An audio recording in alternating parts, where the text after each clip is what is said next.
అంటే అందరూ ఏమనుకుంటారండి, ఇతను ఎక్కడో కూర్చొని బిల్డింగ్లో కూర్చుంటాడు, బయటికి రాడు, ఇతనికి ఎవరు చెప్పరు అనుకుంటారు. నాకు ఎవరు చెప్పక్కర్లేదు, నేను అన్నీ చూస్తూ ఉంటాను. అరే ఏమి చూడకుండా, ఏం అర్థం చేసుకోకుండా ఇంతకాలం పార్టీ నడిపేస్తాం యాక్సిడెంట్గా.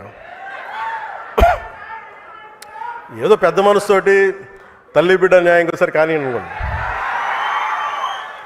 సో దీంట్లో జనసేన మీరు రేపొద్దున తీసుకున్నప్పుడు జనసేన సిద్ధాంతాల గురించి కొంచెం మీకు చెప్పాలి. అంటే మీరే తిట్లు తింటారు. మీ వాడికి కన్ఫ్యూజన్ ఉంది, ఒకరోజు సనాతన ధర్మం అంటాడు, ఇంకో రోజు ఆ కులం అంటాడు, ఇంకో రోజు ఇదే అంటాడు. అలాగే బిడ్డ మీకోసం అన్నీ చెప్తాను నేను. అంటే జనసేన ఎప్పుడు కులాల గురించి మతాల గురించి మాట్లాడద్ది. అంటే నేనేం చెప్పాను, మనకున్న 7 సిద్ధాంతాల్లో కులాలని కలిపే ఆలోచన విధానం, మతాల ప్రస్తావన లేని రాజకీయం.